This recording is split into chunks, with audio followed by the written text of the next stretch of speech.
नमस्कार, मेरा नाम चंद्रकांत है और आज हम बात करेंगे समाजवादी पार्टी की जो नई लिस्ट आई है। एक नई सूची समाजवादी पार्टी ने उत्तर प्रदेश में प्रत्याशियों की जारी की है और ये सूची 7 प्रत्याशियों की है। इसमें 7 सीटों का जिक्र है, लेकिन प्रत्याशियों के नाम 6 हैं। अब आप सोच रहे होंगे कि जब 7 सीटें हैं तो आखिर प्रत्याशी 6 कैसे हो सकते हैं।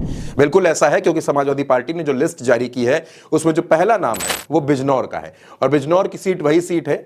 आपको याद होगा कि आरएलडी एनडीए में चली गई है बीजेपी के साथ गठबंधन करके, और बिजनौर की सीट आरएलडी ने अपने खाते में वहां पर ली है। तो समाजवादी पार्टी ने ऐसे में यहां पर पूर्व सांसद यशवीर सिंह को अपना प्रत्याशी बना दिया है और यशवीर सिंह को आज समाजवादी पार्टी ने बिजनौर का प्रत्याशी घोषित कर दिया है। इसके साथ ही सबसे दिलचस्प नाम, सबसे ज्यादा चर्चा वाला नाम नगीना की सीट। नगीना की सीट पर ये आकलन थे, ये कयास थे, ये अटकलें थी कि समाजवादी पार्टी और चंद्रशेखर का गठबंधन हो जाएगा। समाजवादी पार्टी और कांग्रेस मिलकर आजाद समाज पार्टी को अपना समर्थन दे देंगे और चंद्रशेखर को टिकट दे देंगे। नगीना सुरक्षित सीट है, लेकिन ऐसा नहीं हुआ और नगीना की सीट पर समाजवादी पार्टी ने अपना प्रत्याशी उतार दिया है। नगीना की सीट पर मनोज कुमार को अखिलेश यादव ने टिकट दिया है। मनोज कुमार समाजवादी पार्टी और कांग्रेस के गठबंधन से यहां पर चुनाव लड़ते हुए नजर आएंगे, यानी चंद्रशेखर का पत्ता इंडिया गठबंधन में कट चुका है। अब इंडिया गठबंधन में उनके लिए कोई जगह नहीं है। हालांकि चंद्रशेखर लगातार नगीना में मेहनत कर रहे थे और ये दावे कर रहे थे, दोनों तरफ से ये दावे थे, आजाद समाज पार्टी की तरफ से भी और समाजवादी पार्टी की तरफ से भी, कि नगीना की सीट चंद्रशेखर के खाते में आएगी। लेकिन जब सूची जारी हुई तो ऐसा कुछ भी नहीं हुआ और नगीना और बिजनौर के बाद समाजवादी पार्टी ने मेरठ की सीट में भी काफी हैरान किया है, काफी चौंकाया है, क्योंकि मेरठ में अखिलेश यादव ने भानु प्रताप सिंह को टिकट दिया है। ये बिल्कुल एक नया नाम है उत्तर प्रदेश में। जो लोग मेरठ को नहीं जानते हैं उनके लिए नया नाम है, लेकिन उनको हम बता दें कि पेशे से ये वकील हैं और इनको समाजवादी पार्टी ने टिकट दिया है। दरअसल चर्चा थी कि मेरठ में जो विधायक हैं अतुल प्रधान, उनकी पत्नी है सीमा प्रधान, जो पहले जिला पंचायत की अध्यक्ष रह चुकी हैं। सीमा प्रधान को टिकट देने की बातें हो रही थी, लेकिन सीमा प्रधान को टिकट नहीं मिला है और यहां पर भानु प्रताप सिंह को टिकट मिल चुका है। अतुल प्रधान बीते लंबे करीब 10-15 दिनों से लखनऊ में ही थे और टिकट के लिए जोर आजमाइश कर रहे थे कि उनकी पत्नी को टिकट मिल जाए लोकसभा का, लेकिन वो टिकट उनको नहीं मिला है सीमा प्रधान को, और यह टिकट भानु प्रताप सिंह के खाते में गया है।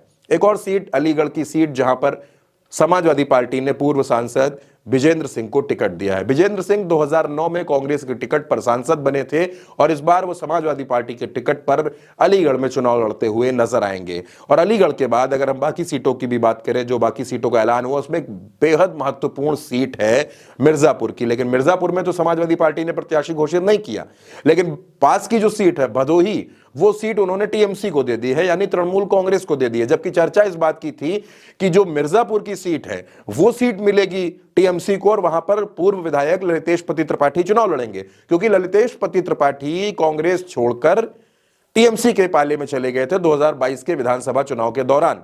लेकिन इस बीच हाल ही में उनकी एक फोटो आई थी अखिलेश यादव के साथ, जिसके बाद ये कयास लगाए जा रहे थे कि ललितेश पति त्रिपाठी को समाजवादी पार्टी और कांग्रेस के गठबंधन में टीएमसी को शामिल करके मिर्जापुर से चुनाव लड़ाया जाएगा। लेकिन ये सीट नहीं मिली है और भदोही की सीट टीएमसी को दी गई है।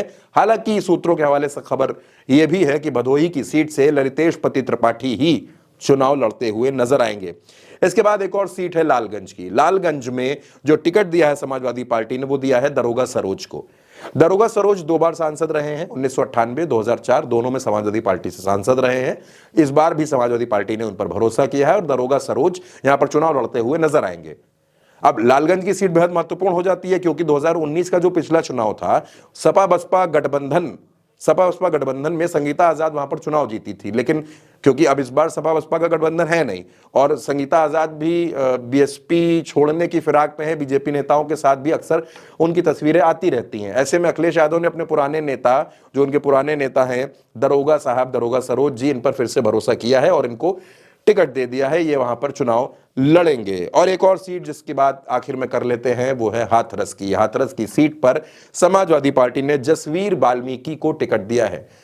जसवीर बाल्मीकि जो है ये सहारनपुर की एक सीट है, रामपुर मनिहारन, वहां से एक बार विधानसभा का चुनाव लड़ चुके हैं और अब अखिलेश यादव ने इनको हाथरस से मौका दिया है। यानी दोस्तों, समाजवादी पार्टी की जो लिस्ट है ये एक बार जारी हो चुकी है और अब तक 35 सीटों पर समाजवादी पार्टी प्रत्याशी क्लियर कर चुकी है।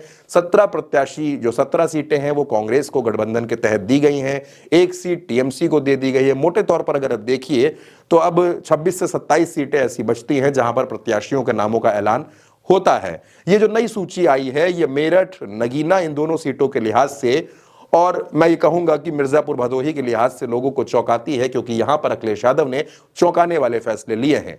और इस पूरी लिस्ट का एक एक समीकरण हमने आपको बता दिया कि किसको कहां से टिकट मिला है, कौन कहां से चुनाव लड़ेगा और किसका टिकट कटा है, किसे टिकट नहीं मिला है। चलते हैं, हमें इजाजत दीजिए, नमस्कार।